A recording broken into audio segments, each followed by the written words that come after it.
Hello everyone, welcome to पढ़ो NCERT. पढ़ो NCERT में आपका स्वागत है। नाइन्थ क्लास आपका चैप्टर 1 अंडरस्टैंडिंग सोशल साइंस, ये मैं आपको समझा चुकी हूँ। जिन्होंने ना पढ़ा हो ये चैप्टर, ना समझा हो, हमारे चैनल पर जाके चैप्टर को समझ सकते हैं। ठीक है, इसकी वीडियो पड़ी है और आप आसानी से चैप्टर को समझिए और फिर क्वेश्चन आंसर करते हैं। तो क्वेश्चन आंसर करने से पहले क्या करेंगे, हम चैनल को सब्सक्राइब करेंगे। फटाफट कर दो, सब्सक्रिप्शन में कोई भी कंजूसी ना हो। Thank you very much for subscription कर दीजिए। वीडियो को लाइक कीजिए, शेयर कीजिए, कमेंट्स कीजिए अगर लगता है कि कहीं कुछ आपको समझ में नहीं आ रहा है। ये कुछ ऐसा होता है कि कोई क्वेश्चन हमें देना है, ये होना चाहिए, तो हम वो क्वेश्चन डाल सकते हैं उसके आंसर विद आंसर। ये जो हमने एसएसटी के क्वेश्चन आंसर्स बनाए हैं ना बच्चों, हिंदी और इंग्लिश दोनों को देखते हुए बनाए हैं, क्योंकि कुछ बच्चे हिंदी मीडियम के होते हैं और इंग्लिश मीडियम के भी होते हैं, तो दोनों को ही इसमें इजीली मिल जाए। स्टार्ट करते हैं। फर्स्ट क्वेश्चन है, what is the simple definition of the social science. Social science की सबसे सिंपल डेफिनेशन क्या है? Social science is the systematic study of human society. जो सोशल साइंस है, मानव समाज की एक सिस्टमेटिक स्टडी है, कि एक सिस्टमेटिक ढंग, व्यवस्थित ढंग से अध्ययन करना है। It explain what happened, where things are located, why events occur, how people live together, how environments influence life, how governments functions, how economics operate, and how the past and present shape the world. अब ये हम जो social science एक systemic वे से काम करता है मानव समाज को। ये सिर्फ ये नहीं बताता कि क्या हुआ, ये चीजें कहाँ स्थित है, बल्कि क्लियर करता है हमारे को कि लोग एक साथ कैसे रहते हैं, एनवायरनमेंट जो है हमारे जीवन को कैसे प्रभावित करता है, गवर्नमेंट कैसे काम करती है, अर्थव्यवस्था कैसे ऑपरेट होती है, और पास्ट और प्रेजेंट मिलकर दुनिया को कैसे नया शेप देते हैं। तो ये है बिल्कुल simplest definition of the social science, सामाजिक विज्ञान की सीधी और सरल परिभाषा। Question number 2। क्वेश्चन आंसर की वीडियो बच्चों मैं 2 पार्ट्स में बनाऊंगी। ठीक है, एक पार्ट में क्या होता है कि बच्चे तो बोर हो जाते हैं, आप लोगों को एक साथ बैठना बड़ा मुश्किल हो जाता है। जब आप वीडियो देखते हो या स्क्रॉल करते जब तो आप बैठ सकते हो, बट पढ़ाई में थोड़ा सा बच्चे प्रॉब्लम हो जाते हैं बैठते हुए, है ना। तो हम 2 वीडियो बनाएंगे, पार्ट 1 एंड पार्ट 2। तो ये पार्ट 1 रहेगा आपका, right. Question number 2, how does social science differ from natural science like physics, chemistry and biology. कितना इंटरेस्टिंग क्वेश्चन है ना बच्चों, कि जो हमारे सोशल साइंस है वो नेचुरल साइंस के जो सब्जेक्ट्स हैं उनसे किस प्रकार भिन्न है। तो while subjects like physics, chemistry and biology study the natural and physical world, the through laboratory experiments and universal natural laws, social science focus on human society, institutional cultures, economic activities and social interactions। जो हमारी subjects है like physics, chemistry और biology, ये हम क्या करते हैं, study the natural, प्राकृतिक तरीकों के नियमों के माध्यम से, and physical world and the through laboratory, वह भौगोलिक दुनिया का जो अध्ययन करते हैं किसी कहते लेबोरेटरी में। भाई लेबोरेटरी में इसमें एक्सपेरिमेंट नहीं करते, ये साइंस में जाते हैं एक्सपेरिमेंट्स करवाते हैं टीचर्स, एक्सपेरिमेंट्स करते हैं वहाँ पे। तो यहाँ पे इसमें एक्सपेरिमेंट्स, प्रयोग प्राकृतिक नियमों के माध्यम से प्राकृतिक व भौतिक दुनिया का अध्ययन करते हैं। ठीक है, वहीं जो सोशल साइंस है फोकस करता है ह्यूमन सोसाइटी पर, मानव समाज, संस्थाएं, संस्कृतियां। ठीक है, आर्थिक गतिविधियों, मानवीय अंत्यक्रिया पर ध्यान केंद्रित करता है। ठीक है, क्वेश्चन नंबर 3 है,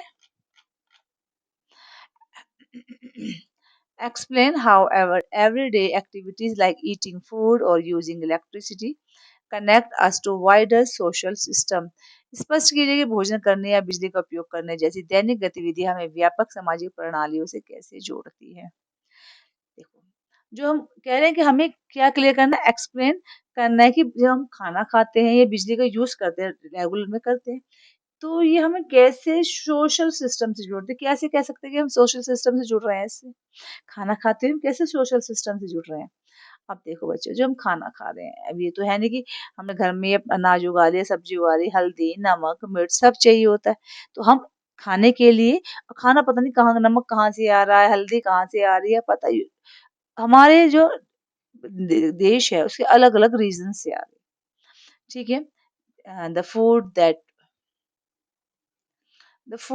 we eat has harvested, processed, transported, brought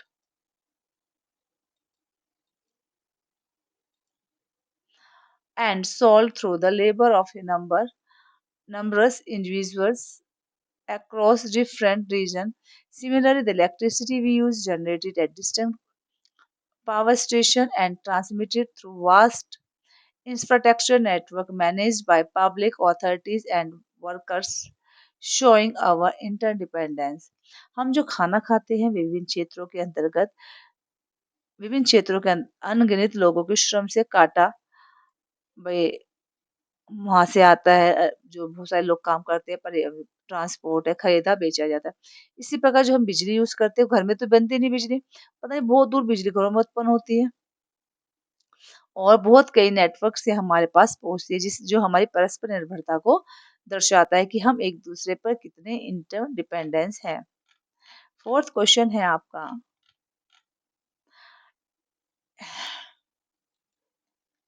in text exploration, why do some people live in crowded cities while other lives in scattered village, and why does agriculture flourish only in certain region? ये question पाठ्य पुस्तक में पूछा गया आपका कि कुछ लोग घनी आबादी वाले शहरों में क्यों रहते हैं जबकि अन्य बिखरे हुए गांवों में कृषि केवल कुछ क्षेत्रों में ही क्यों फलती फूलती है। भाई कुछ लोग तो रहते हैं कि बहुत ज्यादा क्राउड है फिर भी शहरों में रह रहे हैं, चाहे शहरों में झुग्गियों में ही रहना पड़े, हमें बाहर ही रहना पड़े, फिर भी वहाँ पे रह रहे हैं। लेकिन कुछ लोग जो है गाँव में बिखरे पड़े हैं, क्योंकि गाँव से सारे पलायन कर गए, है ना? और कृषि जो एग्रीकल्चर है हर जगह नहीं हो सकती खेती भी, कुछ ही क्षेत्रों में फलती-फूलती है। What is the reason behind it? तो people settled in crowded city due to industrialization. किसके कारण? इंडस्ट्रियलाइजेशन के कारण। व्यापार है, administrative facility and employment opportunities के कारण यहाँ पे लोग बाग आते हैं शहरों में। ठीक है, क्योंकि यहाँ पे काम है, व्यापार है, प्रशासनिक सुविधा है, रोजगार के अवसर कारण लोग बाग भीड़ वाले शहरों में बसते हैं, जबकि बिखरे हुए गांव वहां विकसित होते हैं जहाँ कृषि योग्य भूमि फैली हुई होती है। भाई किसान कहाँ रहेगा जब खेती कर सकते हैं। ठीक है, agriculture flourish in region with fertile soil, flat terrain, perennial water supply and favorable climate। कृषि केवल उन क्षेत्रों में फलती फूलती है जहां उपजाऊ मिट्टी, समतल भूमि, बारहमासी जल आपूर्ति और अनुकूल वायु जल उपलब्ध हो। ठीक है जी। क्वेश्चन नंबर 5 है,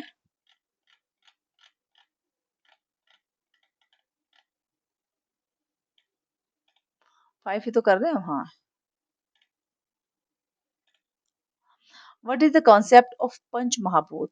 जो पंच महाभूत है उसका क्या कॉन्सेप्ट है in Indian knowledge traditions and what it's geographically and environmental relevance। Actually में क्या है, सारे कैपिटल वर्ड्स में लिख रहे हैं, थोड़ी प्रॉब्लम हो रही है इसे पढ़ते हुए मुझे, है ना?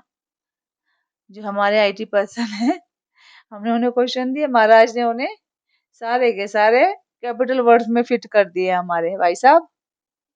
व्हाट इज अब बताओ, बड़ी हमें थोड़ी परेशानी हो रही है भाई साहब, आप बड़े शैतान किस्म के आदमी हैं। चलो, भारतीय ज्ञान परंपराओं में पंच महाभूत की क्या कंसेप्ट है, इसकी भौगोलिक और पर्यावरणीय प्रसंगता क्या है? द पंच महाभूत आर द 5 फंडामेंटल एलिमेंट्स। मैंने आपको कहा है कि हमारा जो शरीर है 5 एलिमेंट से मिलकर बना है, ये जो दुनिया है 5 एलिमेंट से मिलकर बनी है, पृथ्वी, जल, अग्नि, वायु और आकाश। अब बड़ा समझने आपको क्वेश्चन करना पड़ेगा। It explains nature as an interconnected system in which human life is embedded, directly influence settlement patterns, architectures, food habit, occupation and health। पंच महाभूत भारतीय दर्शन में प्रकृति के 5 में मैंने बताया, पृथ्वी, जल, अग्नि, वायु और आकाश। यह अवधारणा प्रकृति को आपस में परस्पर जुड़ी प्रणाली के रूप में दर्शाती है जिसमें मानव जीवन समाहित है और यह बस्तियों के स्वरूप, वास्तुकला, खान पान की आदतों, व्यवसायों, स्वास्थ्य पद्धतियों को भी सीधे प्रभावित करती है।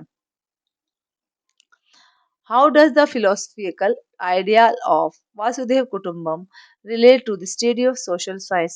वासुदेव कुटुंबम का दार्शनिक विचार सामाजिक जीवन सामाजिक विज्ञान के अध्ययन से किस प्रकार संबंधित है?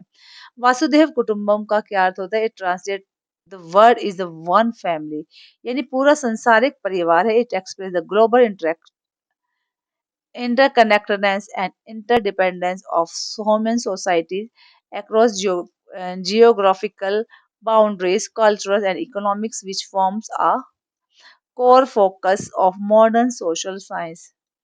वासुदेव कुटुंबम का मतलब होता है कि संपूर्ण जो विश्व है हमारा एक परिवार के बराबर है। जो हमारी जियोग्राफिकल जो बाउंड्रीज है, संस्कृति, अर्थव्यवस्थाओं के पार मानव समाजों की वैश्विक पारस्परिकता, आत्मनिर्भरता को व्यक्त करती है, जो आधुनिक सामाजिक विज्ञान के अध्ययन का एक प्रमुख केंद्र है। भाई साहब ढंग से क्वेश्चन करना बच्चों, या कोई टीचर भी देख रहा हो तो प्लीज थोड़ा इस बार माफ कर दीजिएगा कि हमारा जो आईटी पर्सन था थोड़ा गुस्से में था हमसे, लगता है कि जो उन्होंने हमारा सारा फिट कर दिया इसमें हमारी क्वेश्चन आंसर्स को। खैर, गलती हमारी, हमें पहले देखना चाहिए था। खैर, व्हाट इज कौटिल्या's अर्थशास्त्र? कौटिल्य का अर्थशास्त्र क्या है? And why it is significant in the history of social and political thought? सामाजिक और राजनीतिक चिंतन के इतिहास में इसका क्या महत्व है? Composed around 2300 years ago by Kautilya, लगभग 2300 वर्ष पहले कौटिल्य द्वारा रचित Arthashastra is a foundational treatise examine statecraft, public administration, economic management, taxation law, and ethical duties of rulers.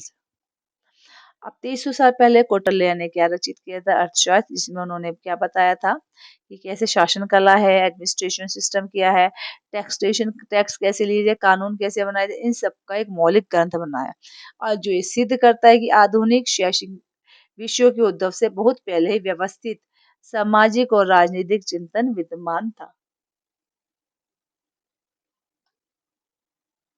Question number 8, name the four core disciplines of social science study in grade 9 and 10 list for additional related disciplines। के 9वीं और 10वीं पढ़े जाने वाले सामाजिक ज्ञान के चार मुख्य विषय कौन से हैं, उसके संबंधी आपको बताइए कौन कौन से हैं? Geography, history, political science, economics. सामाजिक परिवार के चार अन्य संबंधित जो विषय हैं वे कौन कौन से हैं? सोशियोलॉजी, फिलोसफी, एंथ्रोपोलॉजी और साइकोलॉजी, ये हमारे सब्जेक्ट हैं मेन। हाँ, what tools and technology does geography use to investigate spatial questions? स्थानिक क्वेश्चन, और देखो कहाँ पहुंचे हम।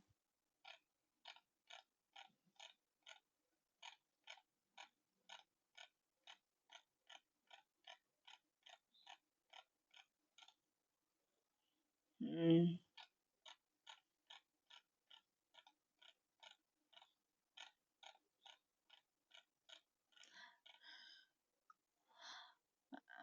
कह रहे हैं स्थानिक प्रश्नों की जांच के लिए भूगोल यानी ज्योग्राफी के किन उपकरणों टेक्निक्स का यूज किया जाता है? हम ज्योग्राफी में हम किस किन चीजों का यूज करते हैं, किन किन टूल्स का यूज करते हैं? मैप का यूज करते हैं, एटलस करते हैं, ज्योग्राफी का इंफॉर्मेशन सिस्टम है, remote sensing, satellite imagery, digital portals like NCRT school Bhavan portal, infographics and field survey instrument, इन सब का हम यूज करते हैं। डिस्टिंग्विश बिटवीन, हमें वो बताना है आपको, distinguish between epigraphic sources and numismatic source with example from the chapter। अध्याय के उदाहरण, इस चैप्टर के उदाहरणों के साथ पूरा लेखी और मुद्रा शास्त्रीय स्रोतों में क्या डिफरेंस है? जो हमारे एपिग्राफिक सोर्सेज हैं, epigraphic sources are inscriptions carved on durable surface like stone or metal plates, जो हमारे एपिग्राफिक्स है, ये जो सोर्स है, पत्थर या धातु की प्लेटों जैसी टिकाऊ सतह पर उकरे हुए शिलालेख है। ठीक है। जो हम्पी में कृष्णदेव राय का कन्नड़ शिलालेख मिला था। And the Brahmagupta inscription numismatic, colour change करके दिखाती हूँ ताकि आपको कुछ आइडिया समझ जाए। ये आपका न्यूमिस्टिक है। Numismatic resources consist of ancient coins and medals. ठीक है। जो न्यूमिस्टिक है सोर्स में प्राचीन सिक्के और पदक शामिल है। इसमें क्या है, पत्थर या धातु पे प्लेटों पे सतह पर उबले हुए शिलालेख मिले हुए हैं। जबकि ये क्या है, हमारा जो हमारी न्यूमिस्टिक है, ये हमारे कॉइन्स, एशियंट कॉइन्स और मेडल्स हैं। ठीक है।